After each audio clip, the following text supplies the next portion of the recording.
দেখেন আপনারা যা ভালো মনে করেন। শেখুল হাদিস হিসাবে যাকে চিনে, শেখুল হাদিস আল্লামা আজিজুল হক রহমতুল্লাহ আলাইহিকে পরশু রাতে দেখেছি আমাদের প্রিয় নবীজি হযরত মুহাম্মদ মুস্তাফা সাল্লাল্লাহু আলাইহি ওয়াসাল্লামের ডান দিকে বসা। শেখুল হাদিস রহমতুল্লাহ আলাইহির সাথে মুসাফা করেছি। শেখুল হাদিস রহমতুল্লাহ আলাইহি আমাকে মুচকি হেসে বললেন, নাসির, তুমি জাতির সামনে মামুনকে বসিয়ে রেখে এই মেসেজটা দিয়ে দিবা, আল্লামা আহমদ শফির পরে শেখুল হাদিস ইবনে শেখুল হাদিস মাওলানা মামুনুল হক শাইখুল ইসলামের ভূমিকায় অবতীর্ণ হয়েছেন।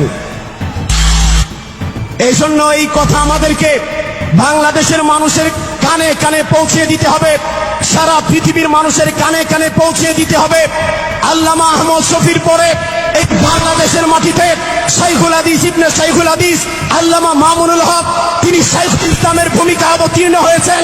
অতএব এখন থেকে আমরা পেপারের মধ্যে, পোস্টারের মধ্যে, গণমাধ্যমে শাইখুল ইসলাম নামটা আমার শেখ আল্লামা মামুনুল হকের নামের সাথে জুড়িয়ে দিব। শাইখুল হাদিস হিসেবে যাকে চিনে, শাইখুল হাদিস আল্লামা আজিজুল হক রহমতুল্লাহ আলাইহি, এটা ওদের দ্বারা সম্ভব। এটা একমাত্র আপনার ব্যক্তিগত সিদ্ধান্ত। আপনি কি নিজেকে শুধরাবেন নাকি ওদের পিছনে থাকবেন? ইসলাম যদি আপনি সত্যিকারে যদি মুসলিম হয়ে থাকেন, ভাই তাড়াতাড়ি ওদেরকে হয়তোবা পাবনা ভর্তি করান, নাহলে ওদেরকে জেলখানা বন্দি করেন। আপনারা নিজেরাও শেষ হইবেন, ওরা তো শেষই। শুধুমাত্র কি জানে, শুধুমাত্র ক্ষমতা।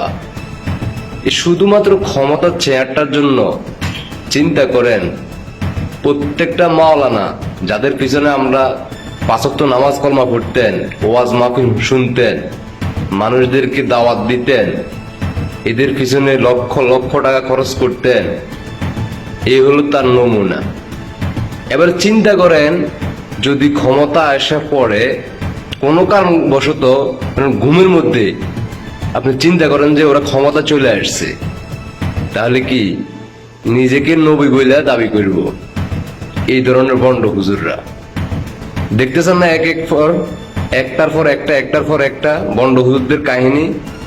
কেউ জান্নাতের টিকিট বিক্রি করে, কেউ নবীকে নিয়ে মন্তব্য করে, কেউ মদিনা শরীফকে নিয়ে মন্তব্য করে, কেউ আবার কয়দিন পরে দেখবেন যে এখনো তো শুনলেন নবীজির দাওয়াত কিন্তু চলে আসছে। বিশ্বাস করেন কোনো একদিন ধরে নেন ওরা ক্ষমতা চলে আসলো, আসার পরে ওরাই বিশ্বনবী বলে দাবি করব। আল্লাহ মাফ করো, বাধ্য হইতেছি বলে। আর ওরা নিজেরাই তো বলতেছে, আর কি বলার, শোনার কি কোনো কাজ আছে? আমি আর আপনি বললে, আমরা তো সাধারণ মানুষ, তাই না? আমরা তো আর ইসলামকে নিয়ে এতটা গভীরভাবে আমরা চলি নাই। তো এই হলো অবস্থা আর কি ভাই।